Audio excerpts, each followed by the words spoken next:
Well, each week, a group of insiders joins me to offer a perspective on some of the week's top stories. This week, sounding off on the economic impact of online sports betting in Indiana and more positive signs for tech growth in the state as well. Joining me this week are Gregory Appel Insurance Vice President Steve Appel, also Bose Public Affairs Group Principal Roger Harvey, and Copper Mountain Technologies CEO Irena Goloschokin. And welcome one and all to the Insiders. Good to be here. For another week, a big week in the state of Indiana, the State of the State address. Governor Holcomb delivering that address earlier in the week. Roger, I'll start with you. He touched on a lot of things. There was an economic development announcement. Teacher pay was in there. Tobacco issues. Your takeaway from the speech. Well, a couple things. I think probably the biggest thing is for years they've talked about tobacco and raising the age. And this year it appears everyone's spraining an ankle jumping on the train, and so that certainly will be a good thing in terms of from a health standpoint. The other thing is it's always great to be governor when revenue exceeds forecasts, right? Yep. And so that's a good problem to have, although that means lots of people are going to have ideas on how to spend that extra money. But I think the governor was very thoughtful in how he came out with a plan in terms of how to utilize that money, help with some infrastructure in key parts around the state, which will help higher education and help those that will be attending those schools. Yeah, certainly ways to spend the money. Education in Indiana, a big issue, and teacher pay, a big issue, and that was addressed in the speech as well. Yes, that is very, very important. The more money we can pay teachers, the better teachers we have. We have the more talented people going into teaching. That means better children, better educated populace. Yep. Always a good thing. Steve? Well, clearly the red movement the teachers have been doing has had some effect, I think, and it's getting addressed. It's still not fully worked out, it appears, but I'm sure something's going to happen, and at least the pensions are getting funded as well, which is good. Roger mentioned the state revenue situation. There was also an economic development announcement in the speech. Fiat, Chrysler in Howard County, $400 million. Essentially a retooling and expansion will mean some new workers, a combination as well. So it seems as though the Indiana economy, including the manufacturing sector, heading into 2020 looks pretty positive. Very exciting to see that. And there's, as an employer, I will tell you, hiring is hard because there's lots of good jobs, and anybody who's any good has a job right now. We're going to get to you on the tech thing in a minute too, Irena. But Steve, as you saw that big announcement in Chrysler, positive because their manufacturing jobs tend to pay a little bit above, or sometimes a lot above the average wage.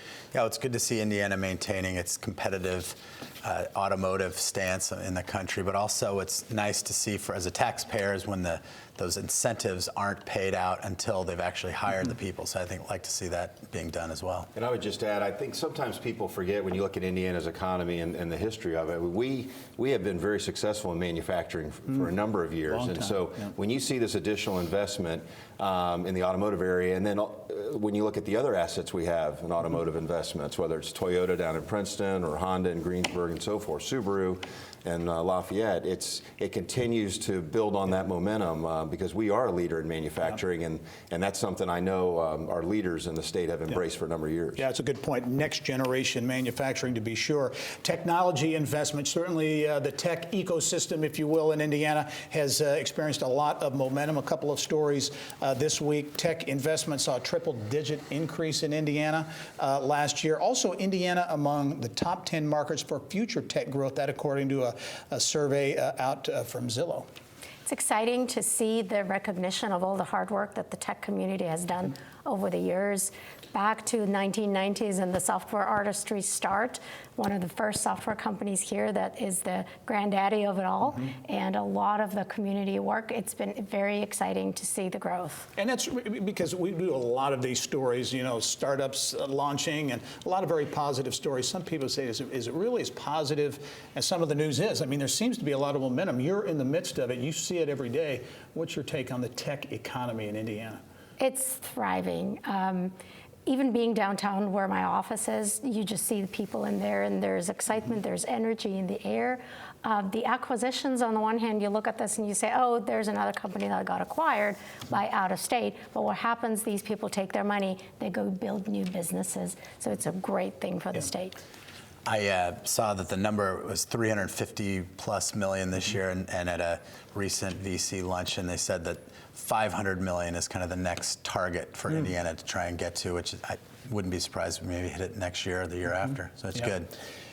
A big part of that is, getting VC money, not just from Indiana, but from other parts from the coast and other places around the country. It's always been a challenge for Indiana. There was a study that came out from Notre Dame this week that I thought was interesting, talking about air travel and connectivity between cities and tech communities, really cutting down on that local investor bias and opening up the gateways for more investment. And Irena, I know you've got an opinion on that. We see how Indianapolis had very few nonstop flights years ago. Now I think we have over 50. Yes, direct flight to San Francisco is one of the reasons that we have the increased VC investment.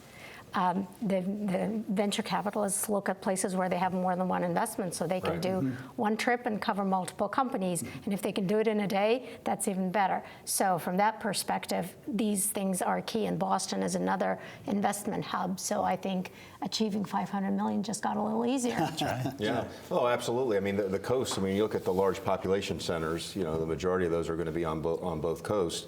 And with the people out there and the size of companies, that's where a lot of the financial resources are. And in the past, it's really taken a huge effort to get people interested, just interested, and then you got to figure out how to get them here. And so, the more direct flights we have, as we see more and more of these independent third-party groups ranking us. Although I am questioning how Oklahoma City was #1 in that. On that list. We'll find out if this is streamed in Oklahoma City. I'll get hate mail for that. But I like Oklahoma City, but I don't think they're #1. But in any event, the nonstop flights, direct flights, are really going to help us continue to build on that momentum and getting some of that VC money. And we saw this week another nonstop added to Boston, again, an East Coast tech hub as well. And the big life science activity in Boston as well, which will help our life science community here too on the investment side. In terms of dollars, big dollars coming into the state, sports betting was just legalized, actually launched in Indiana in early September through 4 months. I think the number is well over $400 million was wagered both in the sports books and also online. It seems as though it was a successful launch and one that sports betting's here to stay. And Indiana, one of the leaders, one of the innovators, one of the first few states in the gaming business. Well, things like fantasy football have been leading this, and now the sports betting, and I think it's exciting, and it does merge technology with sports, and I think it actually does drive more interest, and especially the concern, though, it's so much fun that the Boca Raton Bowl starts looking interesting. Place a little halftime bet on, so hopefully people are watching there, keeping safe. Yeah, I would add, to me, the biggest thing is how, and you referenced this, Gary, how we got out front early on this, and other states are going to figure this out, and so I think it's important to establish that beachhead early on, and hopefully that'll help us weather some of these other states that jump online. It's no different than what it was with the casino industry. And as more and more casinos started popping up in other states, that impacted our income and revenue from gambling. 68% of the wagers were online, and the sports books, the casinos, investing millions of dollars to create sports books in their physical structures around the state too. So it's meant jobs as well around the state. That's all the time we have for another edition of The Insiders this week. Roger Harvey, Irena Goloschokin, and Steve Appel. Thank you one and all for joining us. Thanks. Glad to be here. We'll be right back after this.